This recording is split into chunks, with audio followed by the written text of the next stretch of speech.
Bapak Asyhad, selaku dosen pengampu mata kuliah Akhlak dan Etika. Saya Putri Nisanta Indi dengan NPM 2019-21500-217 kelas R6B nomor SIKA 41 akan menjelaskan tentang Materi yang akan saya bahas pertama adalah pengertian akhlak dan keutamanya, kedua, adab atau etika belajar dalam Islam, ketiga, etika beragama, berbangsa, dan bernegara dalam Islam, keempat, pengertian musyawarah dan etika berdemokrasi dalam Islam. pertama, akhlak dan keutamanya. Akhlak. Menurut Imam Al-Ghazali, pengertian akhlak ialah suatu sifat yang tertanam dalam jiwa seseorang dan sifat tersebut akan timbul suatu perbuatan yang mudah atau gampang dilakukan tanpa perlu adanya pemikiran dan pertimbangan lagi. Sedangkan menurut Muslim Nurdin, akhlak adalah sebuah sistem nilai yang dapat mengatur tindakan serta pola dan sikap manusia yang ada di muka bumi. Pengertian akhlak sendiri dapat dilihat dari dua sudut pandang, yaitu menurut sudut pandang Suluk Az-Zariyah, akhlak adalah suatu cara pandang yang memperlihatkan hal-hal yang tampak dari dalam diri seseorang, seperti contohnya dalam bertutur kata, tingkah laku, dan watak. Sedangkan menurut sudut pandang Batan, ialah akhlak merupakan suatu ilmu yang membahas berbagai masalah yang dihadapi manusia terkait dengan hal-hal kejiwaan. Pertama, berat timbangannya di akhirat. Disebutkan dalam sebuah hadis bahwa orang yang mempunyai akhlak terpuji akan mempunyai timbangan yang sangat berat di hari akhir kelak, di mana semua amal manusia akan dihisap.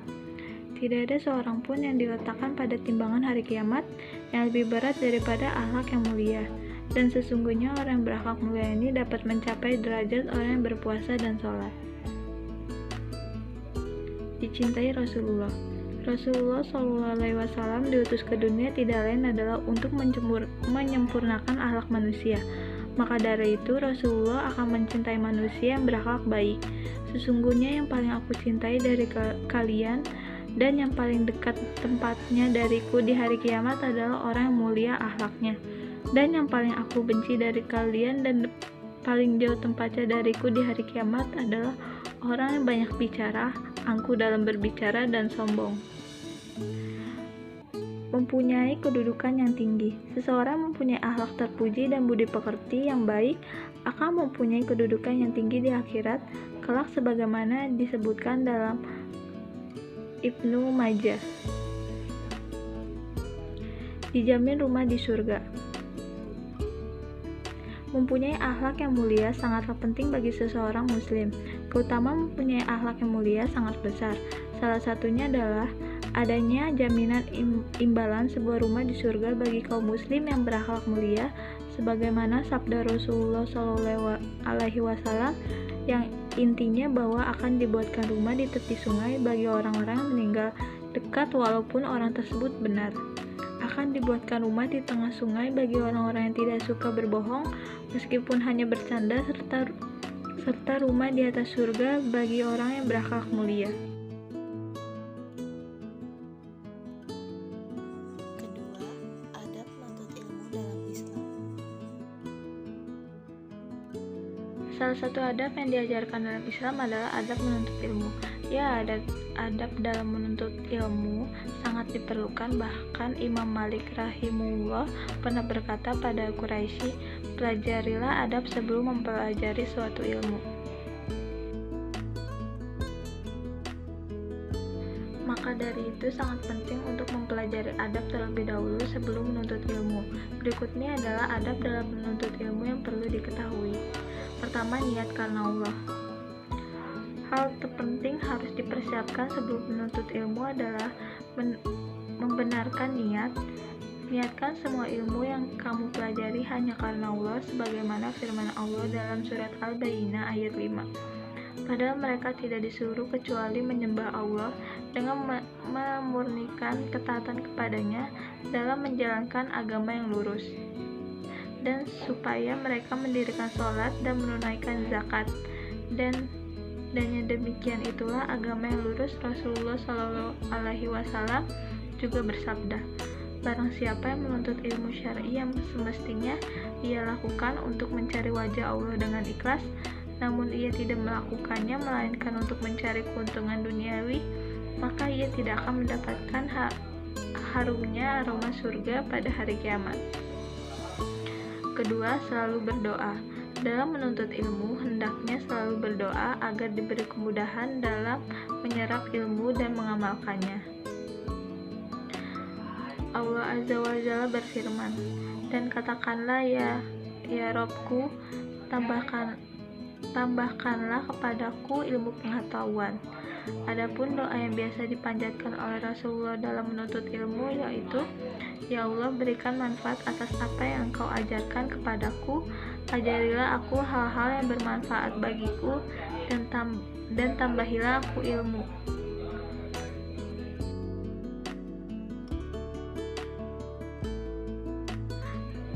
Selanjutnya, selalu bersungguh-sungguh. Ketika menuntut ilmu, hendaklah kita bersungguh-sungguh dan selalu antusias untuk mendapatkan ilmu yang bermanfaat.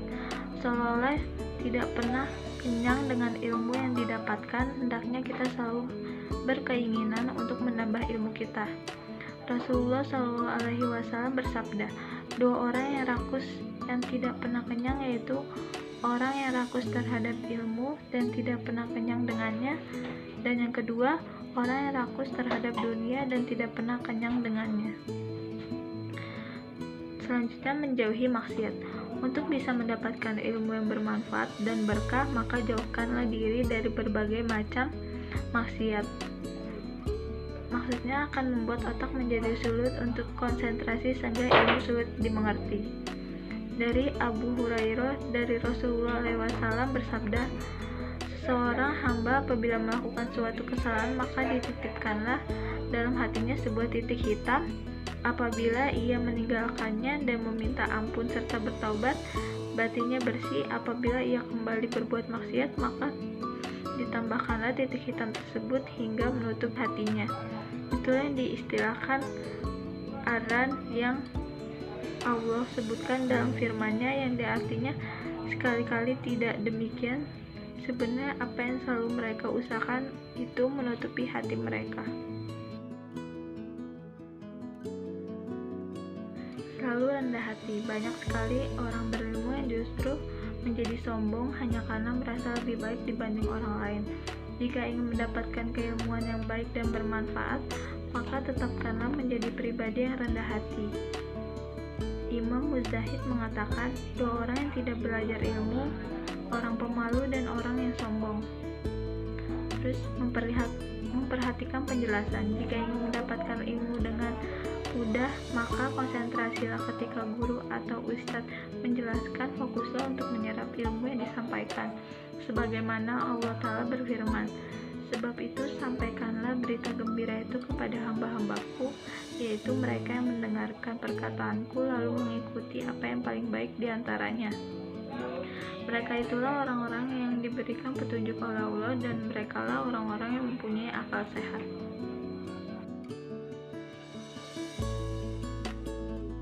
Diam menyimak. Salah satu adab dalam menuntut ilmu yang banyak ditinggalkan adalah diam ketika guru atau ustadz menjelaskan.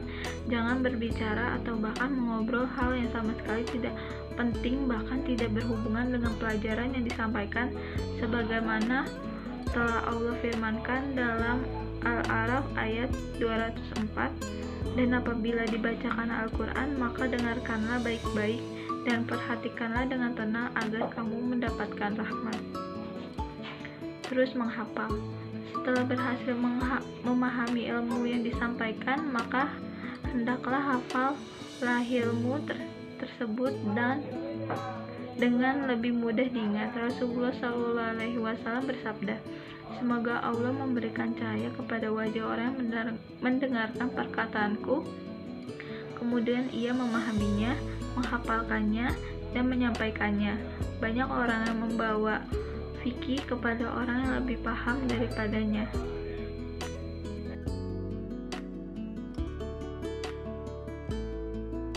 Mengamalkannya akan percuma setiap ilmu yang didapatkan jika tidak diamalkan. Sudah seharusnya kita mengamalkan ilmu yang kita dapatkan agar mendapatkan keberkahan dari Allah Subhanahu wa taala.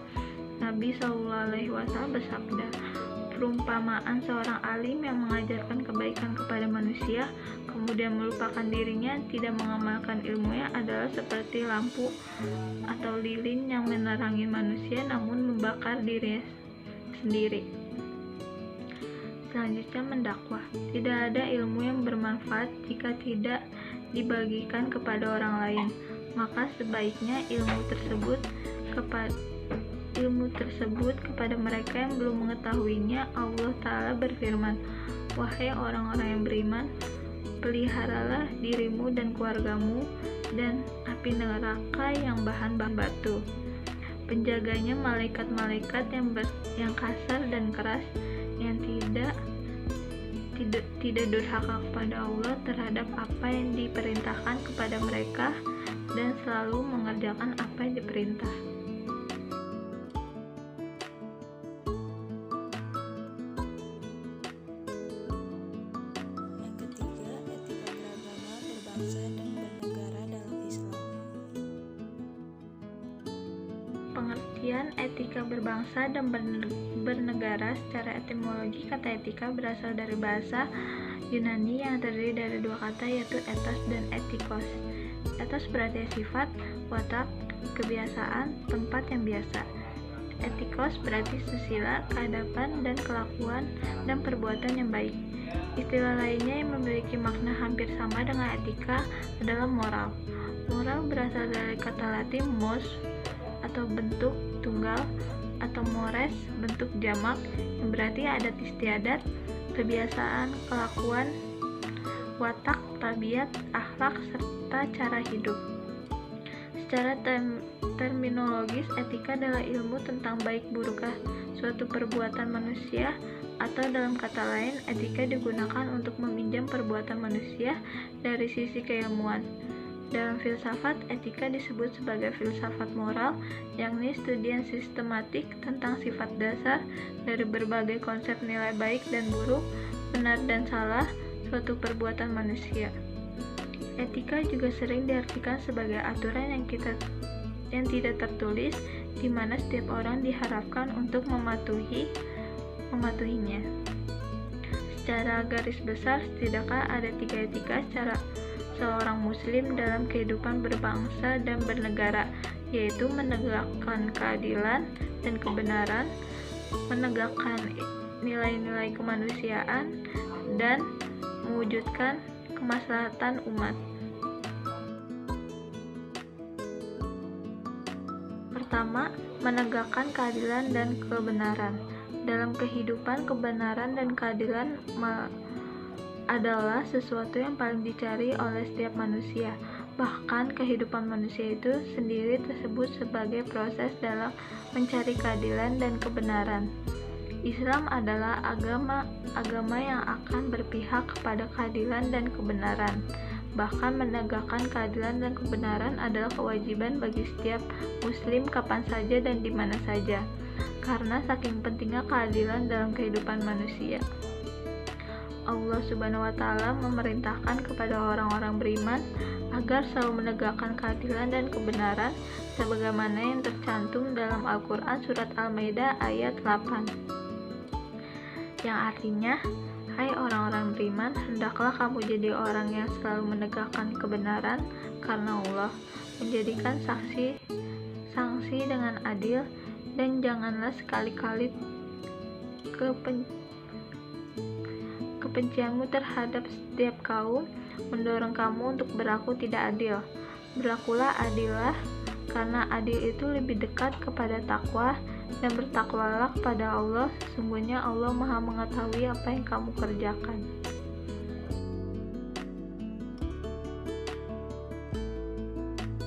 Kedua, menegakkan nilai-nilai kemanusiaan. Secara genealogis, manusia diciptakan Allah Subhanahu wa taala dari jenis yang sama, dari nenek moyang yang sama, dan dari bahan yang sama. Persamaan nilai menjadi dasar pentingnya menegakkan nilai-nilai kemanusiaan. Penegakan nilai-nilai kemanusiaan dalam Islam menjadikan tujuan diturunkannya syariat. Magas hidup syariah yang mencakup 5, yaitu hak beragama, hak hidup, hak intelektual, hak keyakinan, dan hak keturunan. Secara sosiologis, ajaran Islam akan mengerucutkan pada 5 hal tersebut karena 5 hal tersebut merupakan suatu yang sangat primer dan utama dalam kehidupan manusia.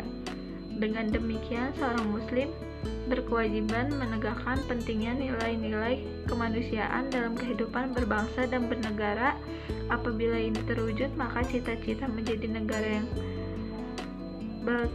baldatun thayyibatun warabun ghafur akan tercapai.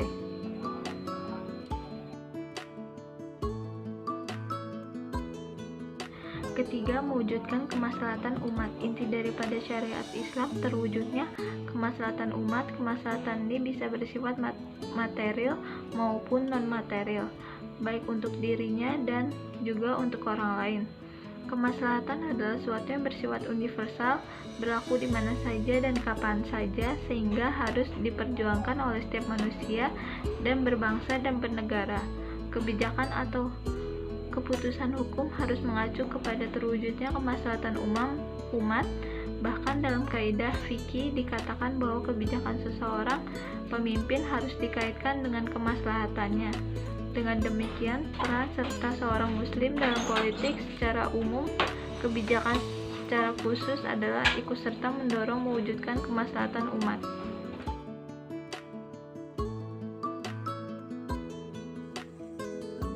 Pengertian musyawarah dan etika berdemokrasi dalam Islam.